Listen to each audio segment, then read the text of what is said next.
So I'm Shana. My role here with the Giants is I'm a sports psychologist, and basically what that means is I'm a clinical psychologist, just like Dr. Emily Payette in Arizona. She's a clinical psychologist as well.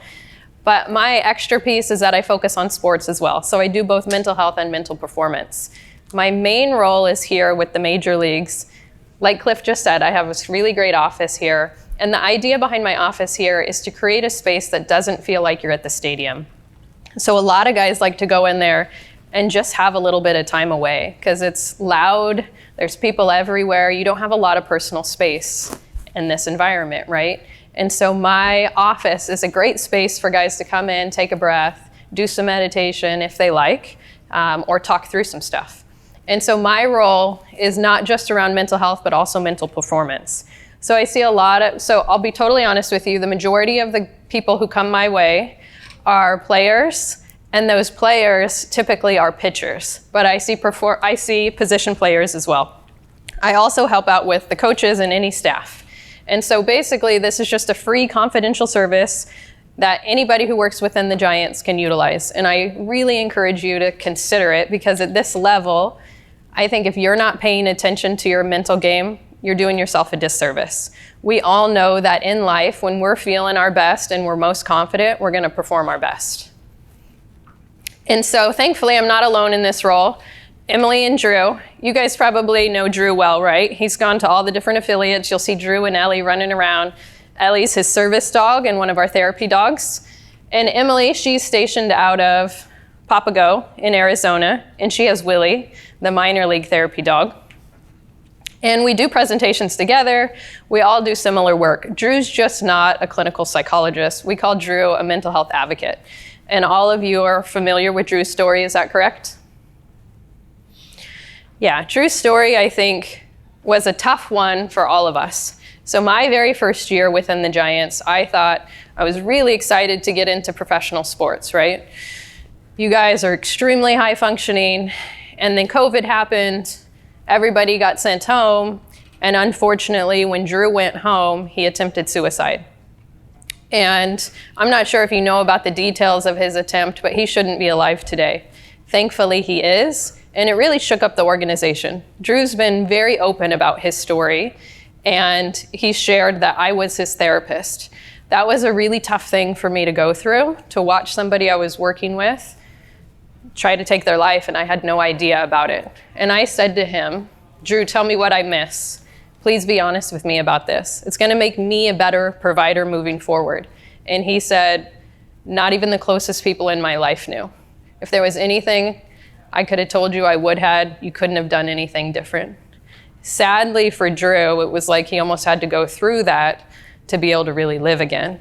We don't want anybody to ever have to go through that. And so the point now is that we want to reach all of you guys and talk to you about anything. If you're struggling with depression, if you're struggling with anxiety, if you're struggling with just pressure and stress, this is all normal stuff. We're all humans. And Drew was performing really well in spring training. Honestly, that was not on my radar at all. And I think it just really opened my eyes that, as we know, there's been multiple celebrities, we hear about it often, that take their lives. And it doesn't matter who you are.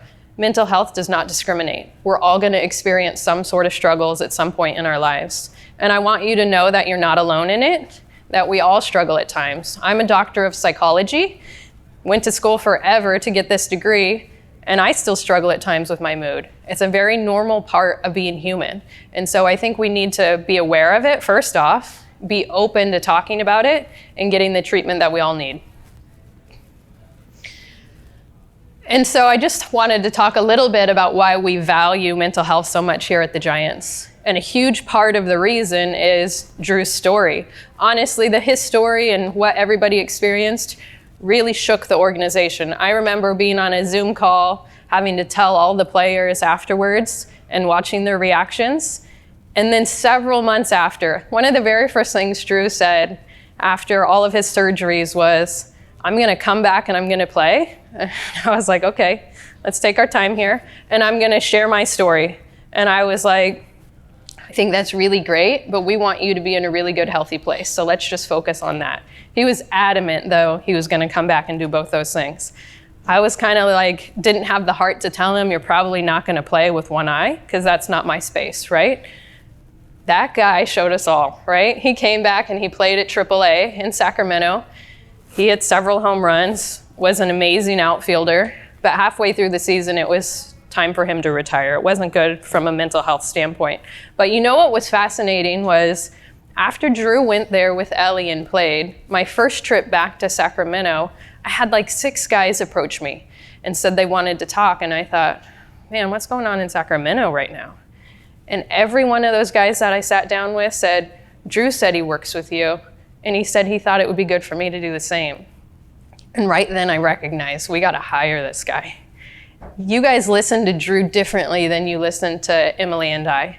We're doctors, you don't relate to us the same. He's a peer, he played. He understands the pressures you guys all went through. And so that's why we have Drew. And he goes around to all the affiliates, he comes here to the major leagues, he helps out on the field, and he also talks to you guys. And if you're willing and open to it, I encourage you to talk a bit more with him. And if he thinks it's a good idea for you to talk to me or Emily, he'll say, hey, would you be open to talking to Shana? And if you say, yeah, he's taken it a step further this year and said, can I help you get an appointment scheduled with her? And it's been really great. Because if I approach you guys, in an ideal world, you'd say, yeah, let's chat. But sometimes you are a little bit more guarded and standoffish when it's not a peer. And so he's been a great bridge to our services. So we've really valued mental health here because of his story. And also, statistics show, shockingly, that athletes tend to struggle a little bit more with their mental health than the general population. Some of the things we do around mental health that I just wanted to share really quickly on is every single year in spring training, we have a mental health day. And we have t-shirts made every year with a different slogan that Drew comes up with. This is the most popular, strength isn't always physical. And we started the first ever therapy dog program. That's been a really fun experience for everybody. Ellie, you guys have all met Ellie, seen Ellie running around. She's like one of the best behaved dogs I've ever seen. But they really loved her at the River Cats when he was a player. And Grundy, the manager there, asked, can she come and travel with us? And so Ellie just kind of became part of the team. And that's when we decided to then add Willie to the mix in Arizona. Just kind of lightens the mood, brings a little bit of joy. So basically, if you guys want to perform your best, you need to look at a holistic approach. And what I mean by that is you can't just be focused on just the baseball skills. You can't just be focused on the weight room, not just the diet, not just the sleep, not just the mental side, but everything, right? And so that's why we have all these different services here for you guys, and we hope that you utilize them. Because like I've said, at this stage in your career, you really need to put more effort into your mental game, in my opinion, if you want to be the best that you can be. And I would say, someone spoke to you yesterday, probably somebody way more exciting than me. Did you guys have a really fun speaker yesterday? Who was that guy? Had you guys met him before? So Hunter was a player my first year here, and he was my favorite. And honestly, I love his mental game. And he played 14 years in the big leagues, and he said that the best seasons he ever had was when he focused more on his mental game. So he could grind away in the cage and doing all these different things, but the best seasons he had, according to Hunter, was when he focused more on his mental game. He's really into meditation, really into manifesting, and I think it's pretty powerful stuff. I really enjoyed him. So basic self-care is what I always touch on for anybody who comes into my office. First off, if you tell me you're having a difficult time sleeping, you're worried, you're stressed, I'm gonna say, let's take a look at caffeine. How much caffeine are you drinking? Caffeine increases our stress level. It's a very easy step to just kind of reduce that. The other things is cardio exercise, which most of you guys are very active. You guys have a whole fitness plan. The other thing that's super important is sleep hygiene. I know it's tough when you're traveling and you're an athlete, sleep's a little bit more challenging, but having a good routine around your sleep and prioritizing it is gonna be key for your mental health as well. Relaxation skills, how many of you guys in here do any meditation? Okay, a few. So I, in the past, have done meditation groups at spring training here and in Sacramento. So when the big league team goes on the road, I actually live near Sacramento and I help out with the River Cats. And so it's been a really great space for me to be able to catch the guys before they come up or when they get sent down. Because the reality is, every time you transition to a new space, a new level, you go through a bit of oftentimes there's some anxiety that comes with that transition, right? So when the guys transition to Sacramento, there can be a little bit of like pressure or worry, or maybe I'm not gonna pitch the same in Sacramento. But definitely when they come up here, so it's great for me to have a good solid relationship with them in Sacramento before they transition up here to San Francisco. The other thing that I do want to touch on is substances, just really quickly. Alcohol definitely can affect your mood, can just make you have a bit more of a low mood. Marijuana can increase anxiety. So if you're struggling with your mood, the best thing you can do is try and eliminate substances and turn to more healthy approaches. And definitely reach out. Nutrition, already talked about this, but you guys have access to good quality food. It makes a difference, right? Makes a difference for our mood and our bodies. All the stuff that I'm touching on makes a difference for our mental health. What we tell ourselves really matters. This is cognitive behavioral therapy. So what you tell yourself, I think, is really key in life, not just as an athlete, but anybody in life. If you're telling yourself you're gonna be more successful, you're gonna be more successful. If you're doubting yourself as you step up to the plate, you're less likely to have that success. So I want you to tune into your self-talk, be kinder to yourself, and pump yourself up. One of the homework assignments I give our guys is a daily success journal. At the end of the day, just writing down 3 things that went well, or 3 things that make you a great athlete. You need to hear it more so that you believe it more and you act on it more. The other thing is we're all gonna go through tough times. That's life, unfortunately, right? And how we view those tough times is either gonna make us or break us, right? We're gonna go through tough times, and I like to view that as I'm gonna be better as a result of that, right? So trying to stay strong during those tough times, see the positives and see it as a learning lesson, but also leaning on your supports. This is like such a simple one and it feels a little bit silly. And I say this to a lot of youth teams, body language matters. Chin up, chest out creates more testosterone. More testosterone creates more confidence. So carry yourself like you're a champion. I don't really care if you feel like you're gonna strike out or you're doubting yourself to the max. I want you to step up to that plate like you're the best hitter alive. And I remember when I was very first getting into this career, I was working with a high school baseball team and I had this young guy and he was a bit anxious and little and he would check swing all the time, but he would swing far enough that he would get called strike. And I said, man, I want you to walk up there like you're the best hitter and swing as hard as you can swing. And it started working for him. And it was really cute just to see like how simple body language and confidence can make a big difference, right? Visualization is a huge tool that I use, and I really encourage you all to consider this. Visualization is different than meditation. So visualization is picturing in great detail, say if you're a pitcher, throwing that perfect strike. If you're a position player, stepping up to the plate or moving through that, whatever it is you're practicing in the field. So a lot of guys come into my office. I have got that office with this big couch. Usually the guys want to lay down, get comfortable. I put on some meditation music. We go through a little relaxation session where we let go of some stress, let go of whatever it is we're holding that isn't serving us. And then usually they want me to then move into a visualization.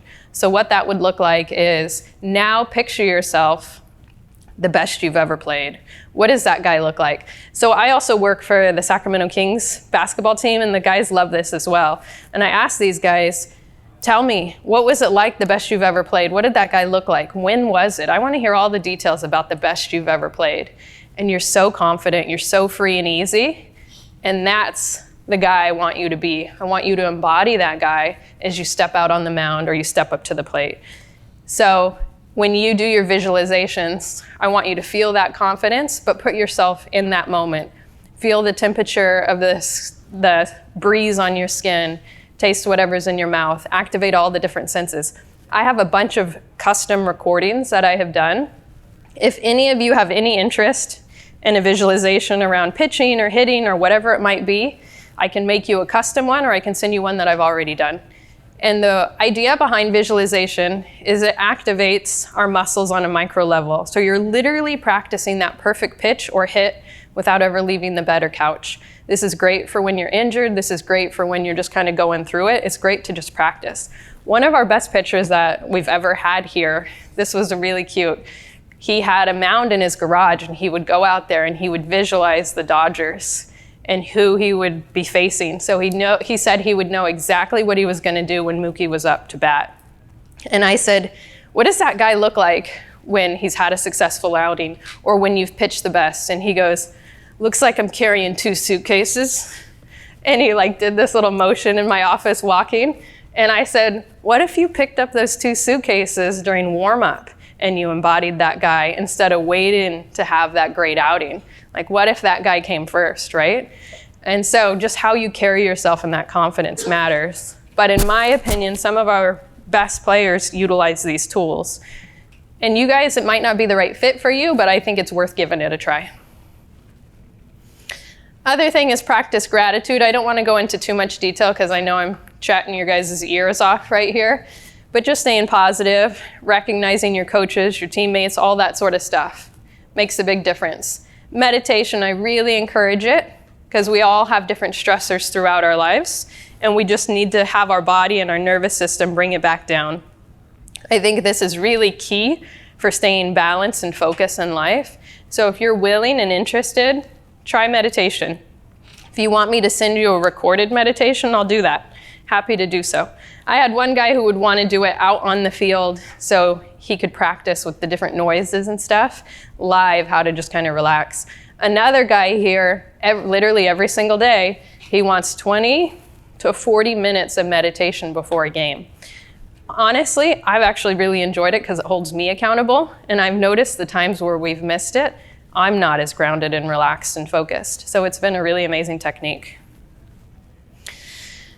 So in general, basically, I'm going to start to wrap this up, but the idea is we want you guys to utilize our services, have a balanced life. It can't be all about baseball, all about fitness. You need to find other things that you enjoy and take care of you as a person first, right? Social support really matters. Stress management matters. And if you guys are not managing your stress well, research suggests you're more likely to get injured on the field. You're more likely to have an injury in general because your muscles are going to be more tense and you're not as focused. And so stress management really makes a difference. And something that Drew always says is he wants you to brag about your mental health, get in treatment just like you would go to the gym, brag about it. But he ends every presentation we give with, we would much rather hear from you than about you. And that always hit me really hard. And we mean that. We care about you guys. We want you guys to utilize this resource. Thank you for your time today.